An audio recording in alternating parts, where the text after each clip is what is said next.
Hi there, my name is Stephanie Nielsen, and I'm just going to check in real quick with everybody before I head out for a run with my dog. As I mentioned yesterday, I'm going to just be checking in with you periodically this week, do these quick little videos on questions and the quality of questions that we ask ourselves. Hey Joe, how you doing? As I mentioned yesterday, Tony Robbins had said that the qualities of our life has a direct correlation with the quality of questions that we ask. And I just think that this is brilliant. And I wanted to dive a little bit deeper into that this week. Yesterday, I spoke about our faith and the questions that we ask ourselves around faith. And today, I'm going to talk about self and self-development. When I talk about self-development, I'm a big fan. I have been working on myself for years.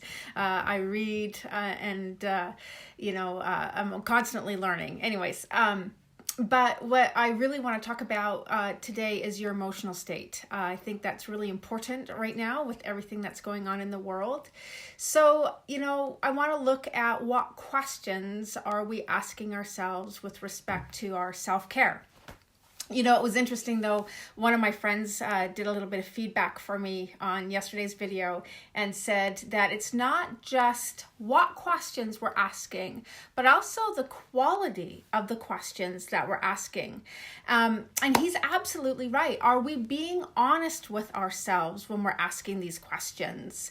I remember the first time that idea really started to float around in my mind. It was probably, I'd say a good, maybe 15 years ago now. And I went through this period that every time I made a statement, I would stop for a second and out loud, even in the middle of a conversation with somebody, say, is that my truth? And I would really look at what I just said and go a little deeper and find out if that was a statement that I could truly stand behind. So, that's something that I want you to consider when you're looking at these questions that you're asking yourself. Is that your truth? Can you stand behind what it is that you're coming to as a conclusion as a result of asking these questions? Again, just to put out a concept of what that looks like or put out what that could potentially look like. A lot of us, especially with the self-isolation right now, we're probably eating and indulging a little bit more than we normally do. And maybe we're even exercising less or, not as active as we normally are. And we're all concerned about coming out of this thing with a few extra pounds on. So, one of the questions that you can ask yourself is, why am I fat? But, you can reframe that and get a little bit deeper and say, what am I doing or not doing about my weight right now? That way you're going to come up with solutions instead of just feeling, a little negative about yourself. Another area that I want us to look at today is I just recently watched a video. One of my friends had sent it to me in Messenger, and I'm trying to find a way that I can post it on my website, but I haven't been able to figure that out yet. But in the video, it was a doctor out of St. Louis, Missouri, and he was on a rampage about the fake news that's out there, and how we're not getting the right information, and how important it is that we do our research behind what we're seeing to make sure that we're protecting ourselves. And I agree with them 100%. We really need to make sure that what we're seeing in the front lines isn't what we are buying into at first glance and having that bring us down. There's so much information out there. I talked about that last week in my video series that is coming to us, and some of it's false, some of it's accurate, some of it is conspiracy, and we're so early on in the stages of any of this that we don't really know the truth of what is happening, why it's happening, how it's happening, how many people are truly being affected. I mean, we're seeing this death rate as a really high percentage right now, but we really are early in the game. Where it's going to fall out at the end of it all, we don't really know. So it's really important that we do our own research and that we find the correct information so that we're not creating false environments for ourselves to live in, which could, mess with our mental health. So, that's something that I really wanted to talk about today is making sure that we're asking, the right questions, that we're asking honest questions, and that the answers that we're getting from those questions are honest answers, that we're fact checking what we're seeing, and that we're not buying into everything that's being fed to us, that we're, trusting ourselves and trusting our own intuition. If something doesn't feel right, it probably isn't, more than at any other time. We really need to trust ourselves and our own intuition right now, and make sure that what we feel aligns with what we're hearing. Of course, we need to make sure that we're taking care of ourselves. We are doing the hygiene, doing the social distancing, staying at home, and doing all those practices, as a safety measure. But, also take a look at what we're being exposed to. I think it's really important for our mental health to know that we have a little bit more control than what we think, especially about our attitude about this all, And again, that's really important too.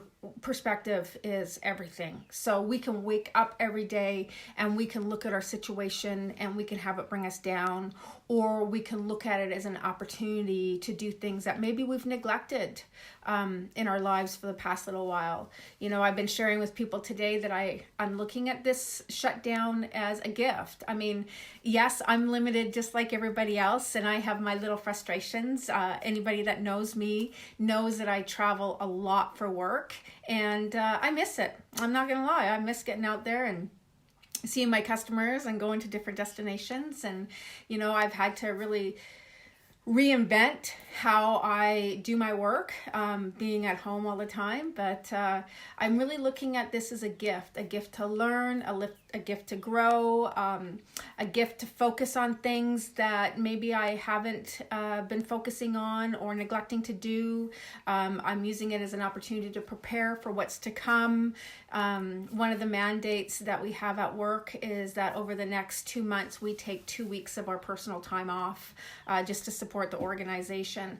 And I'm going to use that time to write a new book. Yeah, I'm saying it right here, and that way I'm committed to it, but I'm going to use that time to write another book. So speaking of books, as I've said in all my videos, if you go to my website, www.stephanienielsen.ca, you can get my 21 Days to Gratitude as a free download.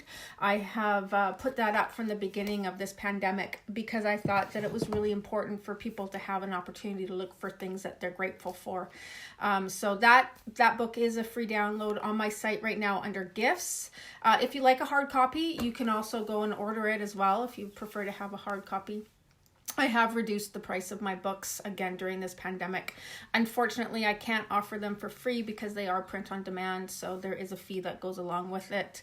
I also have another book, Zen Matters, and it talks about how I got from where I was to where I am, and some of the things that I incorporated along the way as practices, and it gives you some insights and ideas on how you can do the same if that's a journey that you're interested in going on. Anyways, like I said, just wanted to do a quick touch, talk to you about, what kind of questions you're asking with respect to your self-development, your emotional state, your self-care. Just as a reminder to everybody, we cannot take care of anybody else if we do not take care of ourselves first.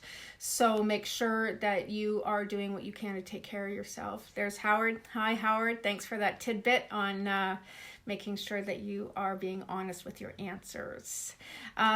So again, if you guys want to get more inspiration or get some more information, there is my Facebook page, stephanienielsen.ca, website, stephanienielsen.ca, my Instagram, stephanienielsen.ca. I have a group here in Facebook called Overcoming Obstacles and Other Life Hacks. And here's why I'm going to mix it up. I also have a Twitter account, which I'm not very good with, I'm learning, but that you can follow me at Stevie Creates. So there you go. Anyways, check it out. Go out there, well, don't go out, stay in and have a great day, and stay positive. And I will be back tomorrow. And tomorrow I want to focus on relationships and the questions that you're asking around yourself in your relationships and the relationships around you. So anyways, as usual, guys, in peace and in love. See you tomorrow.